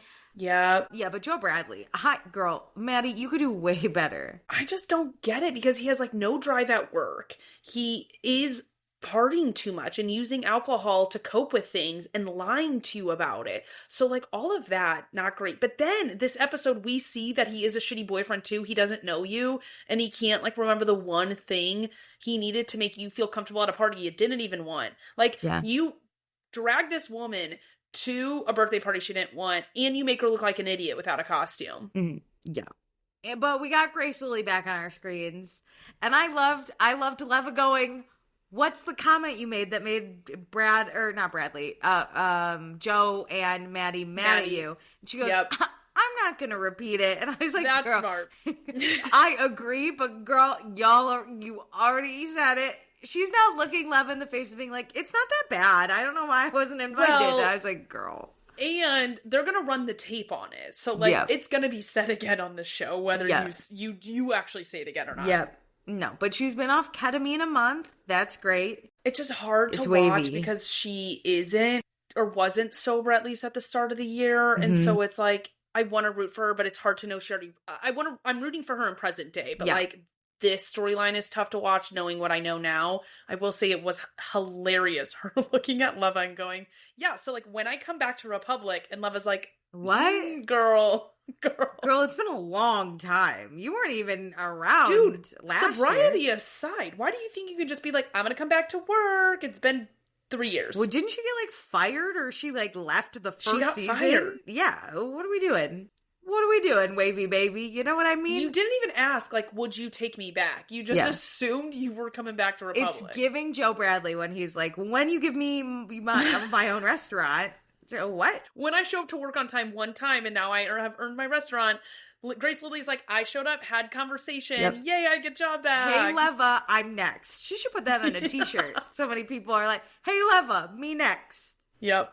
All because of hot dogs. And then I'm catching up on Beverly Hills, which I don't think you're watching. Yes. No. You know what? In that housewife or in the Bravo group of people I will die for, Rachel Zoe might be one of them. Oh. I love Rachel. Did you watch her show in the 2010s? Mm-mm. Oh, you should rewatch that. It is amazing. I really like her. Yeah. Beverly Hills is rough. This season, like quite rough. Nobody's been able to convince me to watch it. People who are watching it literally don't know what to say to convince me to watch it. Jennifer Tilly is the reason to watch it. She got stuck in like a glass container this episode that I just watched. Just send me that episode. I'll watch an episode out of context. She's so funny. They're in Italy currently where I'm at. They go to Italy and Jennifer Tilly is, I think it's an elevator, and she gets in there and the camera's just on her and she can't get to go. She's in a full gold face mask in her pajamas and hello? No, those elevators are tiny. I have been stuck in a tiny elevator in Italy, wide, and it is which is why horrible. I don't think it was an elevator. It was huge. Oh, but she's like, it's glass, so like the camera's just on her going, hello, I just wanted a cappuccino, but it's also not an elevator. It's just a glass. But I'm like, what is she doing? Because it was so out of context. She just like got in this thing and then got stuck. And hello. It's like, I don't know what she's doing. Damn. She has a room next to a chapel, and she tells the guy, she's like, oh, is there a ghost in here? But I have my ghost repellent. He's like, great. Okay. No, her and Kathy are just a mess. And I love them always. They fly to places together now. It's them two. I love. Yeah, which Kyle's thrilled about because she's like, finally someone gets Kathy now. Like, I can't deal with her. Because Jennifer, like, Kathy is a mess. And Jennifer's like, Kathy, we have to go. I love her and her Simpsons money. Me too. That's the only reason to watch. Jennifer Tilly, Rachel Zoe, and Kathy Hilton are insane. It's hard because none of these women are housewives. And it's not the hard part, but they're all going through all their divorces. And it's hard. I feel for Dorit. Are you on Dorit's side in the Kyle stuff? Because I've like been aware of the social media conversations. That's unfair. I hate Kyle. That's like very unfair. But yeah, I think, you know, you said the list that you would defend till the end. Kyle is whatever. Do the other one is. Where I there's no way I've ever. I think that's hard. Is like I don't like Kyle, so watching her fight with Dorit, and also Rachel's always like very pro Dorit, and so is Bose, and I like Bose. Whereas like Erica, I go back and forth. I like Erica not on the butt end of a scandal. Yeah, she's a little likable. But Erica's very, like, pro-Kyle. And the thing is, there's this woman named Amanda who basically just gives her 2 cents. She's a weirdo, dude. Even Sutton told her to stop being a wimp. And Amanda said, please don't call me that in my own home. And I was like, ugh. But, like, Kyle is backing Amanda. Amanda basically told Dorit what Kyle had said, where it was like, be careful how you, like, what you say on TV, because PK will come to you. But also, Kyle's being fed shit from Mauricio, who's friends with PK, that, like, Dorit's the problem. So Kyle's also, like, projecting that, right? And so that upsets Dorit. And then when Amanda says something, Dorit's obviously like, I just fucking met you. Don't say anything. Actually, in this last episode, Kathy told her to mind her business, which everyone says Kathy tells you Amanda that. or Dorit? Told Amanda to mind her business. Ooh, which shut the fuck even Erica up. said, if Kathy Hilton tells you that, ooh, that's a bad sign. I love how Kathy is like this superior figure, and whatever Kathy says just has to go. Yeah, I will say the thing that got me, and I'm not done with the season yet, is Rachel Zoe took Dorit and Kyle to the Hamptons, right? So it's the 3 of them. Dorit, I don't know her money sitch, but like, she'll figure, I don't know. They're all so wealthy rich, they can figure it out, right? Yeah. And she buys like $4,000 worth of clothes, which isn't a lot by a lot of standards. Yeah. For them. Kyle doesn't buy anything, whatever. And then when Dorit, like, comes back with all her clothes, Kyle's like, how much did you spend? And Dorit's like, mum's the word, you know, I'm not going to tell. And then Kyle calls Bose and is basically like, I feel like Dorit's, like, erratic because she's just spending and spending and she's, like, so not okay, she, like, mentally. And Bose is like, here's the thing. Kyle keeps telling Dorit to, like, not talk because that might injure her case with PK. So why are you talking about this? So why are you talking about it on camera to someone who's not Dorit? Is like, like Bose is like, what are we doing? Where she can't defend herself or, like, comment back to help the narrative that you're now creating. Yes, and every conversation in the group is always like, how's PK? And Dorit at this point is like, fine, I don't want to talk about it. And they're like offended she won't talk to her about it now. Like Erica was like, oh, I see how it is. And I was like, wait, what the fuck? Because Kyle got to not talk about her relationship with Morgan for years and years and years. And now if somebody doesn't want to talk about something, it's how dare you? Hello. Hypocrisy, much. Yeah, but Rachel Zoe and Jennifer Tilly do it for me. And then I'm watching Below Deck because Below Deck still a killer season. Still a killer season, man. These people are nuts, dude. I love Below Deck. That always like one of my favorite shows. Like, I love it. I have talked to a few friends and they're loving it as well. So I think it's what I've told you about Vanderpump Villa for you, like a hangover show. I think my next hangover, I need to just lay down and watch Below Deck all day. Yeah, it's very good. Yeah. Daisy's great. I know this is a long time from now, but at the end of May, I have like a work conference and it goes from like Saturday to Tuesday. I took that Wednesday off. That also might be a great day if I don't have like a really bad hangover day.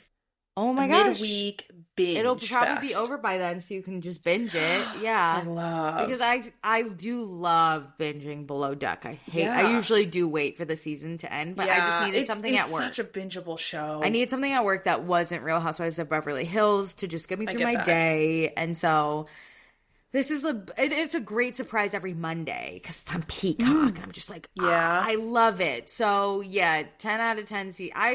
there have been very few bad seasons of Below Deck. That's one of the top shows, I would say, and Bravo should protect the show at all costs. I want to see these people work. It does well. Yeah, I must see these people work. There's no greater joy than watching them share cabins. Oh my God. I mean, the workforce is back. Let's just not have Below Deck turn into Vanderpump Villa where those people can socialize and hook up with their I like the high standard. I also like when they're like, we have to set a 5-star standard. And they're like, let's put the balloons in a line above the door. And I'm like, that's not 5-star. Like, that's crazy. Let's spice it up here. And I love watching it and thinking, like, what would I do if I, like, made it big? I would want to bring my family on a yacht for, like, 2 days and make it Below Deck. Like, I feel like we must. But I would tell my family, I'd be like, you cannot be rude to these people. Like, I know what they go through. No, my issue would be, like, my family fucking fights. We would be interesting charter gets because we are maniacs to each other. Mine would be I can't so have that boring. live in, like, forever. Mine would be so boring. That is not true. You and your sister literally had a fight in Italy over, like, a soda. We did. But, like, I can foresee, like the chef making some 5-star shit and my sister being like, I don't want to eat it. Can you make me chicken fingers? That would be fascinating to watch. Like, oh my God. But that's the thing. I don't need the public to see my family being maniacs. I would do it. And I would be like, if you're not on your best behavior... No, you have to be on the worst behavior because you need to be entertaining. Yeah, I should invite, like, my whole family, and then if it's just my immediate family, we're pretty boring. Except me and my sister, who are going to fight over soda. Now she goes overboard. In there. Here's the thing. If I hate her, she goes overboard. I don't care. Yeah, you thought that unicorn going overboard in Salt Lake City's episode? My sister's going overboard. Yeah, she better hope.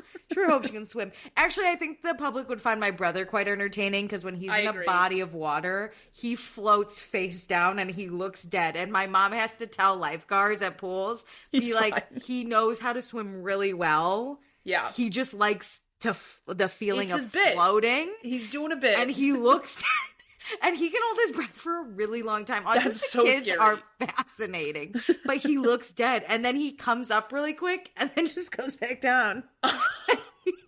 And so I think, like, the public would be like, that's crazy. He has spent years of his life building up his lung capacity to stay as long as possible. You should see him swim. He can swim really well, but yeah, if it's just, you can hang out in the pool, he'll float. And, like, the funniest part would be my mom being like, he's gonna look dead. He's not. Oh my God. Anyway. I just imagine the, like, deck crew, like, cleaning the boat, and they're like, and your mom's like, he's fine. He's not dead. Yeah, and then they go talk about it. They're like, that guy's floating face down in the ocean, right? He doesn't even want goggles. He doesn't want to see. No. His eyes are closed the whole time. He's just feeling the water. Autistic people. Ugh, I love them. Anyway, are you listening to anything? No.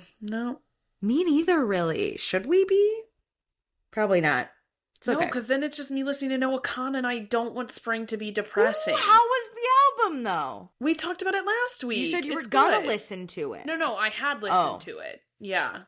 Noah Khan, famously from the UK. But it doesn't sink in yet. But I think I will listen to it. This is a really bad idea. I think I'm going to end up listening to it on my train to go see my family. And that is the worst album to listen because it'll just hit perfectly. What is it? May I ask, like, what is it? I have yet to listen. So I have heard that his 3 main albums are from different perspectives. One is from his perspective, one is from, like, a sibling's perspective, and one is from his mom's perspective. And it's like, when you're the person who moves away, like, that's so exciting, you're gonna go far. Like, some people will say, then you have, like, the pissed off sibling who is like, you left me here. And then you have, like, the perspective of sometimes, like, a parent or yourself thinking you're the asshole for leaving. Like, it's good. Yeah. I may have to listen to all 3. That will hit you. I may have to listen to all 3.